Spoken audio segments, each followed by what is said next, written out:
بلغ العلا بکمالہ کشف الدجا بجمالہ بلغ العلا بکمالہ کشف الدجا بجمالہ حسنت جمیع خصالہ۔ تمام تعریفیں اس رب کے لیے جس کے نور سے ہر دل جگمگا رہا ہے، اور لامحدود درود احمد مجتبیٰ جناب محمد مصطفیٰ صلی اللہ علیہ وآلہ وسلم کی ذات ببرکات کے لیے کہ جنہوں نے ہم تک دین پہنچایا۔ قرآن مجید فرقان حمید کی ایک بڑی مشہور اور بڑی معروف آیت مقدسہ تلاوت کی ہے۔ اللہ رب العزت نے ارشاد فرمایا، لا تقنطوا من رحمت اللہ، تم اللہ کی رحمت سے نا امید نہ ہو، اللہ کی رحمت سے مایوس نہ ہو۔ بعض اوقات بندہ دنیا داری میں اتنا مگن ہو جاتا ہے، گناہوں میں اتنا آگے نکل جاتا ہے کہ اس مقام پر جا کر وہ یہ محسوس کرنے لگتا ہے کہ شاید اب میرا واپسی کا راستہ نہیں ہے، اور اس بندے کے دل میں ایک بات بیٹھ جاتی ہے کہ یار میرے تو گناہ اتنے ہیں، پتہ نہیں میرا رب مجھے معاف کرے گا کہ نہیں کرے گا۔ تو ایسے لوگوں کے لیے اللہ رب العزت نے فرمایا، لا تقنطوا من رحمت اللہ، تم اللہ کی رحمت سے مایوس نہ ہو، اس کی چوکھٹ پہ آنا تیرا کام ہے، اور تیرے گناہ نیکیوں میں بدل دینا یہ تیرے رب کا کام ہے، بشرطے کہ بندہ اس کی چوکھٹ پہ آ جائے۔ بنی اسرائیل کے اندر ایک بندہ تھا، اس نے زندگی کے 30 سال زبان سے لفظ اللہ بھی نہ کہا، اللہ سے اتنا غافل ہو گیا کہ اس کی زبان سے اللہ تعالیٰ کا نام بھی نہیں نکلا۔ ایک دن جبریل امین نے اللہ کی بارگاہ میں عرض کی، مالک و مولا، وہ جو تیرا فلاں بندہ ہے، تو اس کو کھانے کے لیے رزق بھی دیتا ہے، پہننے کے لیے لباس بھی دیتا ہے، دولت بھی دی ہے، عزت بھی دی ہے، شہرت بھی دی ہے، لیکن مالک وہ تیرا اتنا نافرمان بندہ ہے کہ 30 سال گزر گئے ہیں، اس نے کبھی اپنی زبان سے تیرا نام تک نہیں لیا، تو پھر بھی اتنا مہربان ہے۔ اللہ رب العزت نے جبریل امین کو حکم دیا، جبریل زمین پر اترو اور اس بندے کے دل کے ایک وال کو بند کر دو، جس کو آج ہم بائی پاس کہتے ہیں نا، اس کے دل کے اتنے وال بند ہو گئے ہیں۔ اللہ تعالیٰ نے حکم دیا، جبریل اس کے دل کا ایک وال بند کر دو۔ جبریل امین دنیا میں اترے، زمین پر اترے، اس کے دل کے ایک وال کو بند کیا۔ جب سینے میں درد اٹھا نا تو زبان سے نکلا اللہ، درد اٹھا تو زبان سے نکلا اللہ۔ فوراً رب نے جواب دیا، بندے بتا کیا کام ہے تیرا، رب آج بھی حاضر ہے۔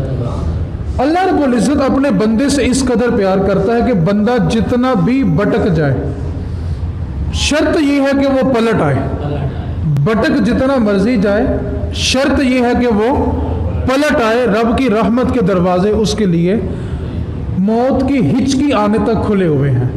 نبی کریم صلی اللہ علیہ وسلم نے فرمایا کہ مغرب میں ایک دروازہ ایسا ہے کہ اگر بندہ 70 سال پیدل چلتا رہے تو اتنی بڑی اس کی چوڑائی ہے، اور اس دروازے کا نام دروازہ توبہ ہے، باب التوبہ ہے۔ اور میرے نبی نے فرمایا کہ جب تک سورج مغرب سے طلوع نہ ہو جائے تب تک جو بھی رب سے معافی مانگے گا رب اس کو معاف فرما دے گا۔ وہ دروازہ توبہ کرنے والوں کے لیے قیامت تک کھلا رہے گا، بشرط یہ ہے کہ بندہ اس کی چوکھٹ پہ پلٹ آئے۔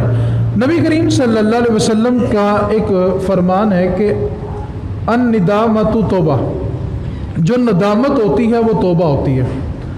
اصل مسئلہ یہ ہے کہ ابھی جو شب برات 2 دن کے بعد اللہ سب کو دیکھنا نصیب کرے ہمارے درمیان موجود ہوگی۔ آج کل جو معافی ہے نا وہ بھی سوشل میڈیا کی معافی ہے۔ ہم ایک میسج سب کو بھیج دیتے ہیں، جس کی بھی دل آزاری ہوئی ہے وہ ہمیں معاف کر دے۔ ہم اس کو فیس بک پہ لگا دیں گے یا واٹس ایپ پہ لگا دیں گے، اور اپنے ہی گھر میں موجود جو سگا بھائی ہوتا ہے نا اس سے معافی نہیں مانگتے۔ اپنے ہی گھر میں چھت کے نیچے جو سگی بہن موجود ہے، ماں موجود ہے، باپ موجود ہے، بیوی موجود ہے، جن کے دل توڑے ہوئے ہیں، ہم ان سے معافی نہیں مانگتے اور معافی مانگ رہے ہوتے ہیں فیس بک پہ۔ ہم یہ سمجھتے ہیں کہ ہم نے فیس بک پہ معافی مانگ دی تو ہماری معافی ہو گئی۔ اب آپ جو آج کل معافی مانگی جا رہی ہے اس پہ تھوڑی سی توجہ کریں، آپ خود سمجھ جائیں گے کہ وہ معافی کس طرح مانگی جاتی ہے۔ کیا بندے کے اندر احساس پیدا ہوتا ہے، ندامت پیدا ہوتی ہے کہ میں رب کا نافرمان بندہ ہوں؟ وہ تو صرف ایک لوگوں کو دکھانے کے لیے کسی نے میسج ہمیں بھیجا، ہم نے آگے بھیج دیا۔ توبہ اس کا نام نہیں ہے۔ توبہ کی 3 شرطیں ہوتی ہیں، توجہ سے آپ نے سمجھنا ہے۔ 3 کی 3 شرطیں پائی جائیں گی تو توبہ قبول ہوگی۔ سب سے پہلی شرط توبہ کرنے کی، معافی مانگنے کی سب سے پہلی شرط یہ ہوتی ہے کہ بندہ اپنا گناہ قبول کرے، وہ اقرار کرے کہ مالک مجھ سے غلطی ہوئی ہے۔ پہلی شرط یہ ہے۔ ہم بعض اوقات بلا کے کہتے ہیں چلو چھوڑو یار جو بھی ہو ایسے بس میں معاف کر دیں، یعنی ہم اس کا اقرار نہیں کر رہے ہوتے، ہم صرف یہ کہہ رہے ہوتے ہیں کہ معاملہ رفع دفع ہو جائے۔ توبہ کرنے میں پہلی شرط یہ ہوتی ہے کہ بندہ اس کا اقرار کرے کہ اللہ مجھ سے یہ غلطی ہوئی ہے۔ پہلی شرط کیا ہے؟ گناہ کا، پھر بولیں، گناہ کا اقرار کرنا۔ دوسری شرط توبہ کے لیے ہے پھر اس سے معافی مانگے۔ پہلی شرط یہ ہے کہ وہ گناہ کو مانے کہ مجھ سے یہ خطا ہوئی ہے۔ دوسری شرط یہ ہوتی ہے توبہ قبول ہونے کے لیے کہ پھر وہ اس سے معافی مانگے کہ اللہ مجھ سے ہو گیا تو معاف کر دے۔ اور تیسری شرط یہ ہوتی ہے کہ آئندہ نہ کرنے کا وعدہ کرے۔ یہ 3 کی 3 شرطیں پائی جائیں تو پھر بندے کی توبہ قابل قبول ہے۔ اب ہم اپنی معافیوں کو دیکھیں کہ ہماری معافی کس کیٹیگری میں آتی ہے۔ کیا ہم گناہ تسلیم کرتے ہیں؟ کیا ہم اس سے معافی مانگتے ہیں؟ اور پھر کیا ہم آئندہ نہ کرنے کا وعدہ کرتے ہیں؟ مولا علی فرماتے ہیں کہ جب تک یہ 3 کی 3 شرائط نہ پائی جائیں تب تک بندے کی توبہ قبول نہیں ہوتی۔ پہلے وہ اللہ کی بارگاہ میں اقرار کرے کہ مالک مجھ سے ہو گئی، پھر وہ اس سے رجوع کرے کہ اللہ تو مجھے معاف کر دے، اور پھر تیسری بات یہ ہوتی ہے کہ وہ آئندہ نہ کرنے کا وعدہ بھی کرے کہ اللہ تو ایک بار مجھے معاف کر دے، میں آئندہ نہیں کروں گا۔ اب بندہ ہے، غلطی پھر بھی ہو جاتی ہے، توبہ کرتا ہے پھر غلطی ہوگی، پھر معافی، پھر توبہ، پھر معافی، پھر توبہ۔ موسیٰ علیہ السلام کے زمانے کے اندر نا ایک بندہ تھا، توجہ سے اگر آپ اس بات کو سمجھ لیں گے نا کہ رب کتنا کریم ہے، میں کہتا ہوں کہ ساری زندگی آپ کبھی رب کی ذات سے مایوس نہیں ہوں گے۔ موسیٰ علیہ السلام کے زمانے میں ایک بندہ تھا، اس کے گناہ اتنے ہو گئے کہ اللہ رب العزت نے موسیٰ علیہ السلام پہ وحی نازل کی، موسیٰ جا کر اس بندے سے کہہ دو کہ اب گناہ نہ کرے۔ سوچے کتنے کے گناہ ہوں گے کہ رب نے وحی بھیجی، موسیٰ اس سے کہہ دو کہ بس کرے۔ آج جب زلزلے آتے ہیں زمین کانپ جاتی ہے نا، میرے نبی کے زمانے میں جب زلزلہ آیا تو حضور نے اپنا دستے کرم زمین پہ مارا، زمین ٹھہر گئی، اور صحابہ سے فرمایا صحابہ تم جانتے ہو یہ زمین کیوں کانپتی ہے؟ عرض کیا اللہ اور اس کا رسول بہتر جانتا ہے۔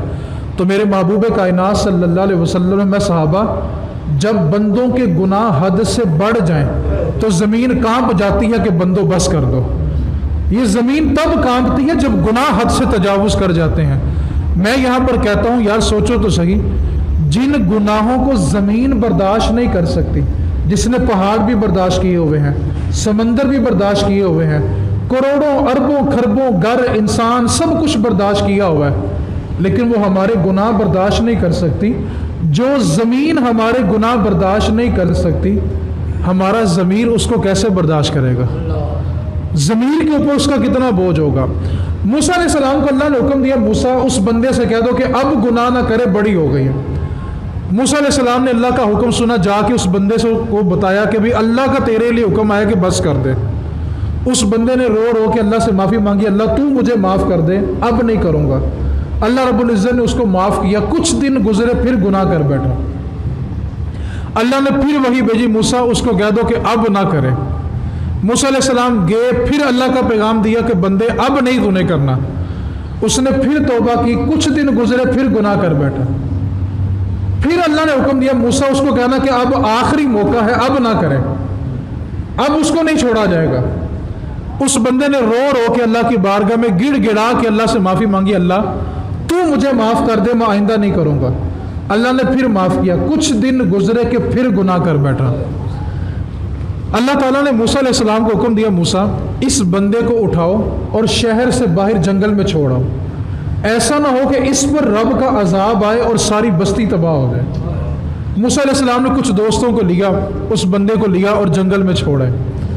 جب موسیٰ علیہ السلام چھوڑ کے واپس آ گئے نا، تو اللہ رب العزت نے پھر موسیٰ علیہ السلام پہ وحی کی، موسیٰ وہ جو فلاں جنگل ہے نا، اس جنگل میں جاؤ، وہاں پہ ایک اللہ کے ولی کا انتقال ہوا ہے، اس کو جا کے غسل بھی دو، کفن بھی دو، جنازہ بھی پڑھو، دفن بھی کرو۔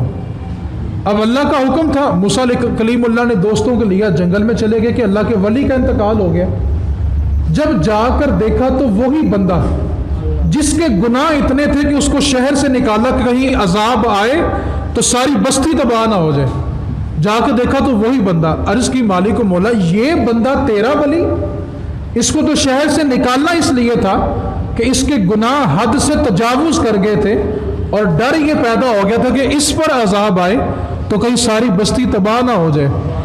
اللہ رب العزت نے فرمایا، موسیٰ جب تو اس کو جنگل میں چھوڑ کے چلا گیا نا، تو اس نے ایک ہی بات کہی، اللہ مک گئیاں تیریاں رحمتاں، اللہ مک گئیاں تیریاں رحمتاں۔ موسیٰ پھر میں نے اس کے گناہ نہیں دیکھے، اس کو پھر اپنی رحمت دکھائی ہے۔ اس نے اتنا جملہ کہا، روح قبض ہو گئی۔ پھر میں نے صرف گناہ معاف نہیں کیے بلکہ اس کو اپنے ولیوں میں شامل کر لیا ہے۔ یار بندہ اس کی چوکھٹ پہ آئے صحیح، بندے کا آنا بس کام ہے۔ اللہ ہمارا یا ایھا الانسان ما غرک بربک الکریم، او بھٹکنے والے، او بھاگنے والے، پلٹ کے آ جا، تیرا رب بڑا ہی کریم ہے۔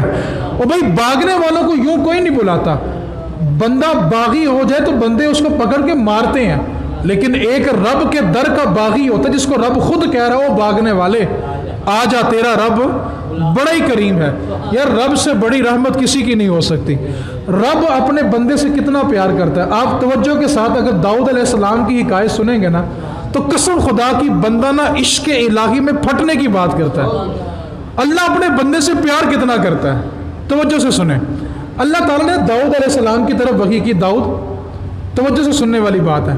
اللہ نے فرمایا، اے داؤد، جو بندے ایک ایک لفظ پہ غور کرنا ہے، ایک ایک لفظ میں مزہ ہے کہ اللہ کتنا کریم ہے۔ فرمایا، اے داؤد، جو بندے اپنے رب سے منہ موڑتے ہیں، جو بندے اپنے رب سے منہ، اگر وہ جان لیں، اگر ان کو پتہ چل جائے کہ رب ان کا کیسے انتظار کر رہا ہے، جو بندے اپنے رب سے منہ موڑتے ہیں، اگر وہ جان لیں کہ ان کا رب ان کا کیسے انتظار کر رہا ہے اور ان کا پلٹ آنا رب کو کتنا پسند ہے، تو اے داؤد وہ اپنے رب کی محبت میں مر جائیں، وہ اپنے رب کی محبت میں مر جائیں، اور اے داؤد ان کی ہڈیوں کے جوڑ رب کی محبت میں ٹوٹ جائیں اگر ان کو پتہ چل جائے کہ رب ان سے پیار کتنا کرتا ہے۔ اگلی بات سنیں، فرمایا، داؤد یہ محبت ان کے لیے ہے جو منہ موڑتے ہیں، سوچ جو خود چل کے میری دہلیز پہ آ جائے پھر رب ان پہ کتنا کریم ہو گیا۔ رب تعالیٰ بندے کا منتظر ہے، بندے پلٹ کے آنا تیرا کام ہے، لیکن ہم کیا کرتے ہیں؟ اب توجہ سے آپ نے بات سننی ہے۔ اگر کسی جگہ پہ کوئی تقریب ہو، اس کے باہر موٹر سائیکلیں کتنی لگی ہوتی ہیں، اور مسجد میں نماز پڑھنے کے لیے باہر کتنی موٹر سائیکلیں لگی ہوتی ہیں۔ میں بس ایک مثال دے کے آگے گفتگو بڑھانا چاہتا ہوں، تھوڑی سی توجہ کریں گے تو بات سمجھ آ جائے گی۔ آپ جتنے لوگ تشریف فرما ہیں، آپ کا کوئی دوست جس سے آپ کو بڑا پیار ہے، وہ آپ کو فون کے اوپر ایک جگہ بلانے کی، کھانے کی، ملنے کی دعوت دے، کون کون نہیں جائے گا؟ بولے تو صحیح یار، میں نے یہ تو نہیں کہا کہ مجھے بھی بلاؤ یار، تھوڑا یہ تو بولے کون کون جائے گا؟ سارے چلے جائیں گے؟ کیا کہیں گے؟ یار میرا جگری یار ہے۔ اب آپ قرآن کی اگر آیت سنیں گے نا تو آپ کو سمجھ آئے گی۔ اللہ تعالیٰ فرماتا ہے قیامت کے دن جو جگری یار ہوں گے وہ جانی دشمن ہوں گے. اللہ کا قرآن کہہ رہا ہے جو جگری یار ہوں گے وہ قیامت کے دن الا المتقین، مگر متقین اس دن بھی دوست دوستی ہوں گے، نیک لوگ اس دن بھی یار یاری ہوں گے. اب سوال یہ پیدا ہوتا ہے کہ اگر ہمیں دنیا میں ہمارا کوئی دوست مدعو کرے تو ہم سارے کام بالائے طاق رکھتے ہیں کہ نہیں یار آج میں نے فلاں جگہ پہ جانا ہے. اگر اسی دعوت کے وقت میں کوئی اور دعوت بھی ہے تو ہم کیا کہتے ہیں؟ میرے یار نے مینوں بلایا تو میں جانا ہے. اب رب بھی ہمیں بلاتا ہے، ہم اس کی دعوت میں کتنی کے باہر آتے ہیں؟ اللہ فرما رہا ہے بندے میری چوکھٹ پہ آنا تیرا کام ہے، تو آ تو صحیح یار. رب کی کرم نوازی سنیں آپ کا ایمان تازہ ہوگا. میرے نبی نے فرمایا جب بندہ نماز کے لیے تکبیر کہہ کے ہاتھ باندھتا ہے نا، توجہ سے حدیث سننی ہے، اللہ کتنا کریم ہے. اللہ تعالیٰ فرشتوں کو حکم دیتا ہے، فرشتوں اس کے سر کے اوپر جو گناہوں کی گٹھری ہے نا، پانڈ ہے، وہ سارے گناہ اتارو اور اس پاس رکھ دو، میرا بندہ سکون سے نماز پڑھے. سارے گناہ اتارو، کہاں رکھو؟ جب نماز پڑھ لے گا تو پھر واپس رکھ دینا. فی الحال سارے گناہ اتارو تاکہ میرا بندہ سکون سے پھر بولے کیا کرے؟ نماز پڑھے. اب جب بندہ نماز پڑھ لیتا ہے نا تو فرشتے عرض کرتے ہیں مالک یہ جو گناہ اتارے تھے واپس رکھ دیں. رب فرماتا ہے رہنے دو، اس نے سجدہ کیا ہے، رب نے سارے ہی معاف کر دیے. یار رب کی کرم نوازیوں کی کوئی حد بھی ہو سکتی ہے یار. رب اپنے بندے سے کتنا پیار کرتا ہے. آپ ایک حدیث سنیں قسم سے آپ وجد کریں گے. اللہ تعالیٰ فرماتا ہے کہ اگر تم گناہ نہ کرو، توجہ سے دیکھیں، اگر تم گناہ تو اللہ تمہیں تباہ کرے ایک اور قوم لائے، وہ گناہ کرے پھر رب سے معافی مانگے، رب ان کو معاف کرے. رب کو معاف کرنا اتنا پسند ہے کہ تم گناہ نہیں نہ کرو گے تو اللہ ایسی قوم لائے گا جو گناہ کرے گی، توبہ کرے گی، اور رب ان کے گناہوں کو معاف کرے گا. رب کو توبہ کرنے والا اتنا پسند ہے. اور کتنا پسند ہے؟ میرے محبوب کائنات جانے جانا صلی اللہ علیہ وسلم نے نوجوانوں کے لیے فرمایا، میرے حضور نے فرمایا کہ جب کوئی نوجوان کسی محلے میں کوئی نوجوان اللہ کی بارگاہ میں توبہ کرتا ہے تو اللہ تعالیٰ کو نوجوان کی توبہ اتنی پسند آتی ہے کہ اس کے محلے کے قبرستان سے اللہ 40 دن کے لیے اپنا عذاب ہی اٹھا لیتا ہے. اب توبہ کی کسی بندے نے، کسی نوجوان نے، اور رب کریم کتنا ہے کہ سارے قبرستان سے اس نے اپنا عذاب ہی اٹھا لیا. اب تھوڑی توجہ کریں یار، بندہ توبہ کرے تو اس کے صدقے سارے قبروں والوں کا عذاب اٹھ گیا تو جس نے توبہ کی ہوگی یار رب اس سے کتنا خوش ہوا ہوگا یار، جس کے صدقے رب اتنا کرم کر رہا ہے. آج دراصل مسئلہ یہ ہے کہ ہم اس کی بارگاہ میں جھکتے نہیں ہیں، اس کی بارگاہ میں پلٹ کے آتے نہیں ہیں. اب تھوڑی سی توجہ سے حدیث سنیں، رب کتنا کریم ہے. تھوڑی سی توجہ سے سنیں، آپ کا ایمان تازہ ہو جائے گا. آپ نے بکری دیکھی ہوگی، بکری کے تھن سے جب دودھ نکل آتا ہے تو وہ دوبارہ تھن میں جا سکتا ہے؟ پھر بولیں، تھوڑا آہستہ بولیں، کچھ نہیں ہوتا. تھن سے نکلا دودھ واپس تھن میں. اب اس مثال کو واضح کر کے میرے نبی نے ایک مثال اور دی. فرمایا صحابہ جس طرح بکری کے تھن سے نکلا دودھ واپس نہیں جا سکتا، جس طرح بکری کے تھن سے نکلا ہوا دودھ واپس نہیں جا سکتا، اسی طرح وہ بندہ جو رب کے خوف سے رویا وہ کبھی جہنم میں نہیں جا سکتا، وہ کبھی جہنم میں نہیں جا سکتا. اور جہنم کے خوف سے، رب کے خوف سے رونا، حدیث پاک سنے، نبی کریم صلی اللہ علیہ وسلم نے فرمایا کہ قیامت کا دن ہوگا کہ بندے کا نامہ مال ترازو میں تولا جائے گا اور اس کے گناہ بہت ہو جائیں گے اور نیکیاں کم پڑ جائیں گی. اب وہ بندہ اس بات کا یقین کر لے گا کہ میں پکڑا گیا، میں پکڑا گیا، میں جہنم میں گیا. وہ ڈر جائے گا. اچانک ایک چھوٹا سا بال، یہ بال کتنا ہوتا ہے پلک کا؟ میں شاید انچ بھی نہیں ہوتا ہوگا، ٹھیک ہے، چھوٹا سا بال اس کی نیکیوں کے پلڑے میں رکھا جائے گا، اس کی نیکیاں وزنی ہو جائیں گی. صحابہ نے کہا یا رسول اللہ صلی اللہ علیہ وسلم، ایک چھوٹا سا بال اس کے ساری نیکیوں کو وزنی کیسے کرے گا؟ اور وہ بندہ خوش ہو جائے گا جب اس کی نیکیاں وزنی ہو جائیں گی، حکم ہوگا کہ اس کو جنت میں بھیج دو، وہ بندہ رک جائے گا، عرض کرے گا مالک و مولا جب میرے نامہ اعمال تلے تو میرے گناہ اتنے تھے کہ میں جہنم میں جانے کے لائق تھا، اچانک ایک چھوٹا سا بال میرے ترازو میں، میرے پلڑے میں، نیکیوں کے پلڑے میں رکھا گیا اور میری نیکیاں وزنی ہو گئی اور مجھے جنت میں جانے کا حکم ہوا۔ مالک و مولا یہ چھوٹا سا بال کیا ہے؟ اب توجہ سے حدیث سنیے، میرے محبوب کائنات صلی اللہ علیہ وسلم میرا فرمائے گا بندے تو دنیا میں ایک بار، کتنی بار؟ بولو تو صحیح یار، کیا فرمائے گا رب؟ تو دنیا میں ایک بار میرے خوف سے رویا، اور صرف اتنا رویا تھا کہ پلکیں گیلی ہوئی تھی۔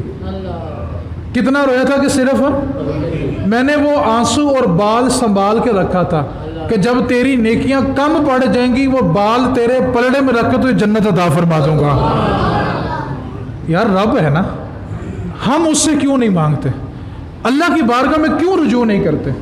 ہم دنیا میں اتنے مگن ہو گئے کہ رب سے مانگنے کا بھی موقع نہیں ہے۔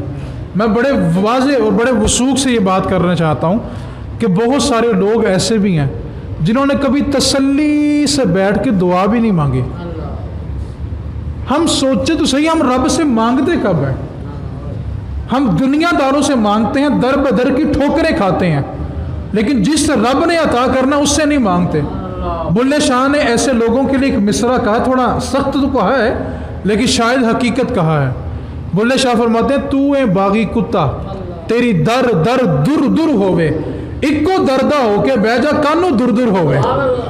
ایک در پہ آ کے بیٹھ، تجھے کبھی در در نہیں ہوگی۔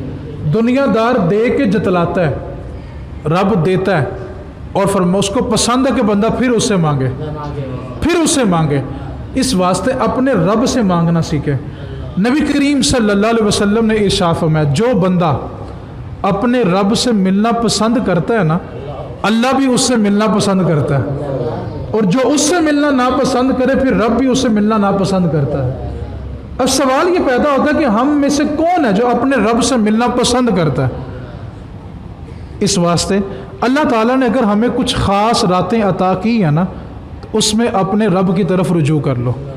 اب میں نے جو آپ کو ایک بات سنانی ہے، تھوڑی توجہ کے ساتھ سن لیں گے۔ بعض اوقات بندے کی زندگی میں ایسا لمحہ آتا ہے کہ اس کو رونا نہیں آتا، اس کو اللہ کی بارگاہ میں نا معافی مانگنی نہیں آتی، اس کو ندامت نہیں ہوتی، شرمندگی نہیں ہوتی، احساس نہیں ہوتا، اس کو مانگنے کا ڈنگ نہیں آتا۔ میرے نبی نے فرمایا اگر تمہیں رونا نہیں نہ آتا تو رونے جیسا منہ بنا لیا کرو، اللہ کو وہ بھی بڑا پسند ہے۔ آپ تھوڑا سا غور کر لیں کہ آخری وقت کب تھا جب ہم اللہ کی بارگاہ میں روئے تھے؟ ہم اپنی مصیبتوں پہ روتے ہیں، پریشانیوں پہ روتے ہیں، رب کی ذات میں بارگاہ میں رجوع کرنے کے لیے کبھی نہیں روئے۔ توجہ سے اب حدیث پاک سنیں۔ موسیٰ علیہ السلام کوہ طور پہ اللہ سے ہم کلام ہونے کے لیے جا رہے تھے، راستے میں ایک بندہ مل گیا، اس کا سوال اور اللہ تعالیٰ کا جواب بڑی توجہ کے ساتھ سننے والا ہے، شاید مجھ جیسے نکمے کے لیے تھا۔ موسیٰ علیہ السلام جب کوہ طور پہ جانے لگے، بندے نے راستے میں روکا، عرض کیا موسیٰ اللہ سے ملاقات کرنے جا رہے ہو؟ اللہ سے ملاقات ہے، ہم کلام ہونے جا رہا ہوں۔ بندہ کہنے لگا موسیٰ اپنے رب سے میرا ایک سوال ہے، اس کا جواب لے کے آنا۔ آپ نے فرمایا بتلاؤ کہ تمہارا کیا سوال ہے؟ اس نے کہا موسیٰ زندگی میں ایسا کوئی گناہ نہیں ہے جو میں نے نہیں کیا، ایسا کوئی گناہ نہیں جو میں نے نہیں کیا، اپنے رب سے پوچھ کے آنا کہ وہ مجھے سزا کیوں نہیں دیتا۔ موسیٰ ایسا کوئی گناہ نہیں جو میں نے، لیکن رب سے پوچھ کے آنا کہ وہ مجھے سزا کیوں نہیں دیتا۔ اب توجہ سے رب کا جواب سننا ہے۔ موسیٰ علیہ السلام کوہ طور پہ حاضر ہوئے، عرض کیا مالک مولا رستے میں تیرا ایک بندہ ملا تھا، اس نے سوال کیا ہے کہ میں نے زندگی میں کوئی گناہ چھوڑا نہیں ہے، لیکن رب تو اس کو سزا کیوں نہیں دیتا؟ اللہ تعالیٰ نے فرمایا موسیٰ میں نے اس کو سزا دی ہے لیکن اس کو محسوس نہیں ہوتی۔ آج ہم میں سے بھی بہت سے لوگ ایسے ہیں جو یہ گمان کرتے ہیں کہ بھائی گھر بھی ہے، عزت بھی ہے، دولت بھی ہے، شہرت بھی ہے، رزق بھی مل جاتا ہے تو رب راضی ہے تو ملتا ہے، یہ سب سے بڑی ہماری غلط فہمی ہے۔ عزت، دولت، شہرت، رزق، گھر، مکان، گاڑی، اللہ نے یہ سب ان کو بھی دیا ہوا ہے جو رب کو رب نہیں مانتے۔ ان چیزوں کا ہونا رب کے راضی ہونے کی دلیل نہیں ہوتی۔ کیا گوروں کے پاس گاڑی نہیں ہے؟ بولے نا صحیح ہے، رب ان سے راضی ہے۔ ان کے پاس گھر ہے، رب ان سے راضی ہے۔ دولت ہے، رب ان سے راضی ہے۔ تو پھر یہ رب کے راضی ہونے کی دلیل تو نہ ہوئی۔ بندہ کہتا جی میرے پاس بڑا وافر رزق ہے، بڑا وسیع رزق ہے۔ آپ خود فیصلہ کریں، جو قارون تھا، قارون 400 اونٹوں پہ، کتنے؟ پھر بولیں، 400 اونٹوں پہ صرف اس کے خزانوں کی چابیاں آیا کرتی تھی۔ رب قارون سے راضی تھا، فرعون سے راضی تھا، تو پھر یہ رب کے راضی ہونے کی دلیل تو نہیں ہے کہ میرے پاس وافر رزق ہے۔ ہم سمجھتے ہیں کہ اللہ نے ہمیں سب کچھ دے دیا تو یہ اللہ کے راضی ہونے کی دلیل ہے۔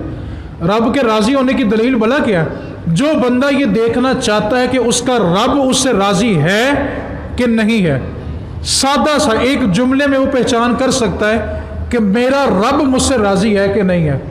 اللہ تعالیٰ جس کو 5 وقت سجدے کی توفیق دے دے، رب اسی سے راضی ہوتا ہے۔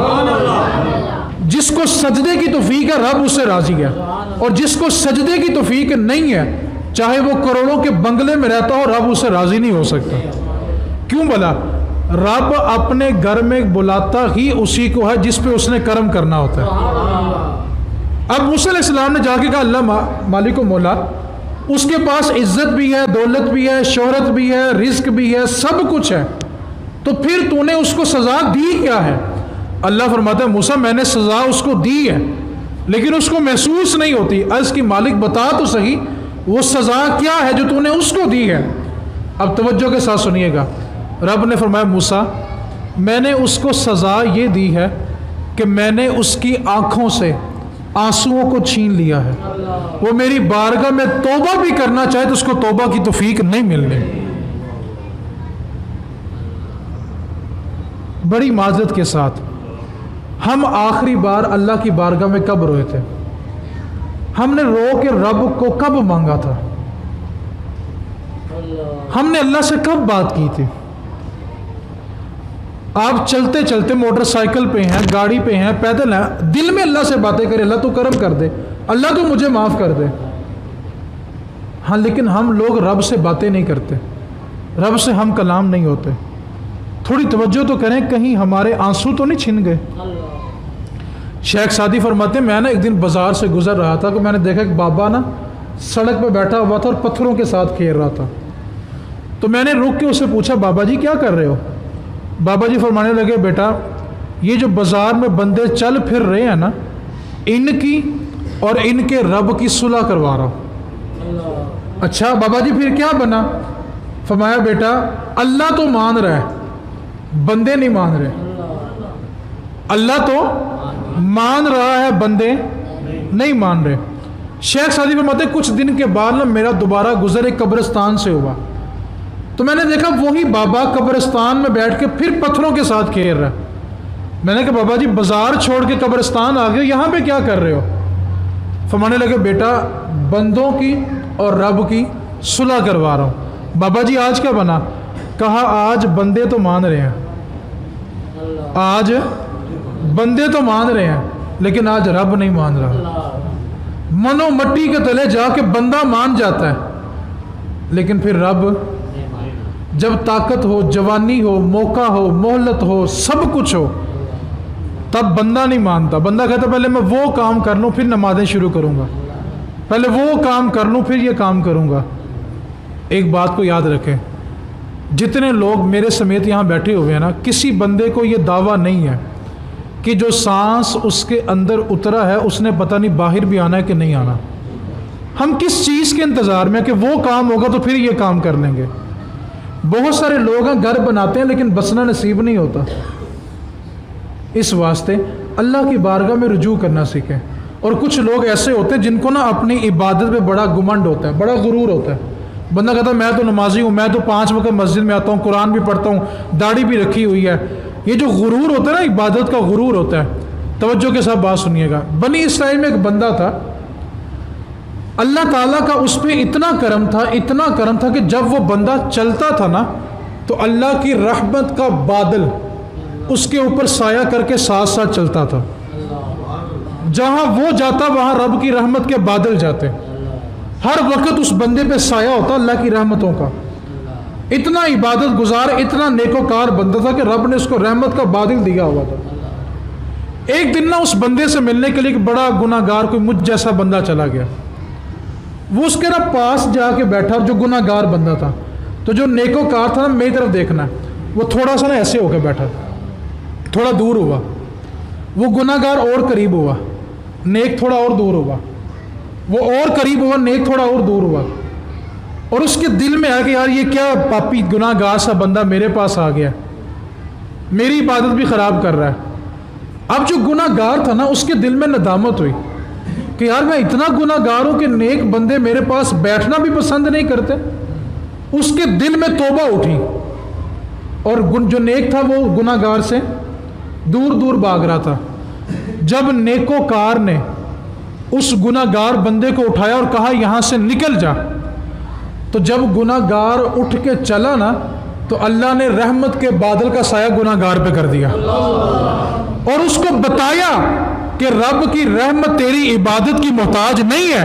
جس کے دل میں خوف خدا اٹھ جاتا ہے رب اس سے راضی ہو جاتا ہے. عبادت میں گمنڈ کس چیز کا ہو گیا؟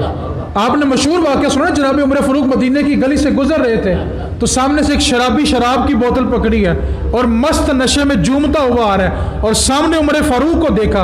اور عمر فاروق کا تو روب اور دبدبا یہ ہے کہ میرے نبی نے فرمایا جس رستے سے عمر گزرتا ہے شیطان وہ رستہ ہی چھوڑ جاتا ہے. عمر کے نام سے تو شیطان بھی کانپ جاتا ہے. اب اس بندے کے ہاتھ میں شراب کی بوتل ہے اور اس نے عمر فاروق کو دیکھا. عمر فاروق نے اس کو پہلے ایک بار معاف کیا ہوا تھا کہ تو نے دوبارہ شراب نہیں پینی. اب اس نے عمر فاروق کو دیکھا اور شراب کی بوتل بغل میں چھپائی, کہا آج تو پکڑے گئے, آج تو پھڑے گئے ہیں. اب توجہ سے آپ نے بات سنی ہے توجہ کے ساتھ, ترمذی شریف میں یہ واقعہ موجود ہے. اب اس نے بوتل شراب کی چھپائی بغل میں اور دل میں بتا کیا کہا, اللہ تو آج بچا لے, اگوں نہیں پیندا.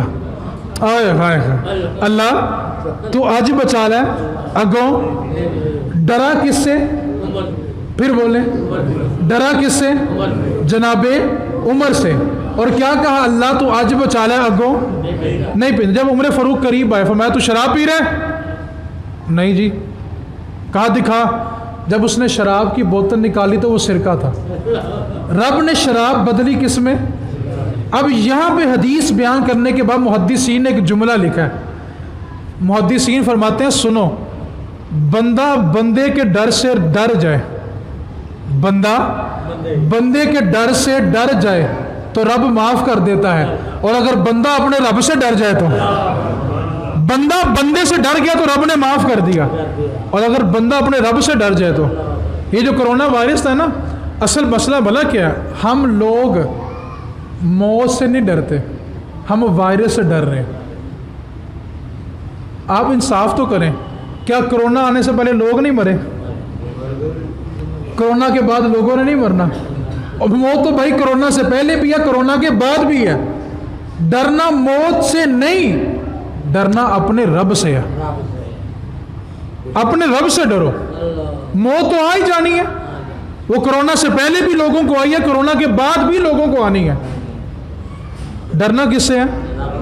ساری دنیا کس سے ڈر رہی ہے؟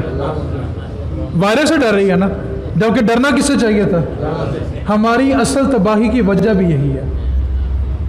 اس واسطے اللہ کی بارگاہ میں رجوع کرنا سیکھیں. اللہ کریم کی بارگاہ میں رجوع کریں گے تو پھر ہی کچھ ملے گا. آخری جملہ شب برات ہمارے درمیان موجود ہے. بہت سارے لوگ ایسے ہوتے ہیں جن کو شب برات کا معنی معلوم نہیں ہوتا. وہ کہتے ہیں جی ایس رات نامہ مال تبدیل ہو جانے نے. نامہ مال تبدیل ہوتے ہیں, کیا ہوتا ہے؟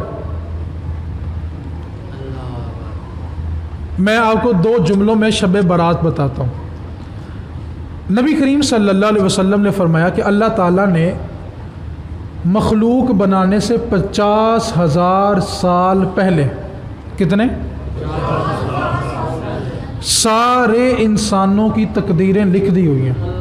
ابھی آدم کو نہیں بنایا، 50,000 سال پہلے ساری مخلوقات کی تقدیریں لکھ دی ہیں. شب برات سادہ لفظوں میں یہ ہوتا ہے، اللہ کے علم میں تو ہر چیز ہے، قیامت کے بعد سب کچھ اللہ کے علم ہے. شب برات سادہ لفظوں میں یہ ہوتا ہے کہ ایک رجسٹر ہے میرا، ایک رجسٹر ہے آپ کا، ایک رجسٹر ہے ان کا، ایک رجسٹر ہے ان کا.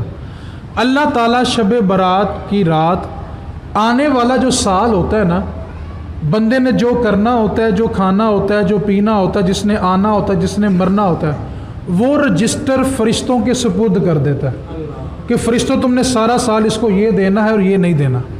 اس رات کا نام شب برات ہے. لکھا سب کچھ ہوا ہے، بس اس لکھے ہوئے سے فرشتوں کو آگاہ کیا جاتا ہے کہ تم نے اس سال میں ان کو اتنا رزق دینا ہے، اتنی بار بارش برسانی ہے، اتنی بار آندھی آئے گی، اتنا ان کو رزق دینا ہے، اتنے بچے پیدا ہوں گے، اتنے لوگ مریں گے. یہ جو رجسٹر ہوتا ہے نا، یہ اللہ فرشتوں کے سپرد کر دیتا ہے. اس کا نام شب برات ہوتا ہے. کہیں سمجھ تو نہیں آ گئی آپ کو؟ سمجھ آ گئی ہے؟ بس آخری بات جو میں کہنے لگا ہوں، بہت سارے لوگ نا تقدیر کے بارے میں بھی پریشان ہیں کہ تقدیر کیا ہوتی ہے. انشاءاللہ جو اگلا جمعہ وہ پورا تقدیر پہ پڑھائیں گے. کچھ لوگ کہتے ہیں جب ہر چیز لکھی ہوئی ہے، آج کل یہ جو یونیورسٹی کے پروفیسر صاحبان ہوتے ہیں نا، ماشاءاللہ وہ تھوڑا جلدی سمجھ جاتے ہیں دین کو، ٹھیک ہے، وہ تھوڑا جلدی سمجھ جاتے ہیں، تو وہ کچھ باتیں ایسی کر جاتے ہیں جو عقل سے ماورا ہوتی ہیں. اب کچھ لوگ میں نے ایسے بھی دیکھے ہیں جو یونیورسٹیوں میں لیکچر دے رہے ہیں کہ دیکھو بھائی جب ہر چیز تقدیر میں لکھی ہوئی ہے، جو رب نے لکھ دیا وہی ہونا ہے، تو پھر سزا کیا ہے اور جزا کیا ہے؟ لکھا بھی خود ہی، جزا بھی خود ہی، سزا بھی خود ہی. تو اس بات کو سمجھنے کے لیے آپ نے اگلے جمعے وقت پہ تشریف لانا ہے. آپ تشریف لائیں گے؟ انشاءاللہ آپ کو مکمل تفصیل سے بتائیں گے کہ تقدیر کیا ہوتی ہے، اور یہ بتائیں گے کیا تقدیر بدل سکتی ہے. یہ باہر بڑے بڑے اشتہار لگے ہوتے ہیں، دعا ہر تقدیر بدل دیتی ہے، ٹھیک ہے. تو اس بات کو سمجھیں گے کون سی تقدیر بدلتی ہے اور کون سی تقدیر نہیں بدلتی. انشاءاللہ اس پہ اگلے جمعے کلام کریں گے. اللہ کریم ہم سب کو اللہ اپنی بارگاہ میں جھکنے کی توفیق عطا فرمائے. وما علینا الا البلاغ.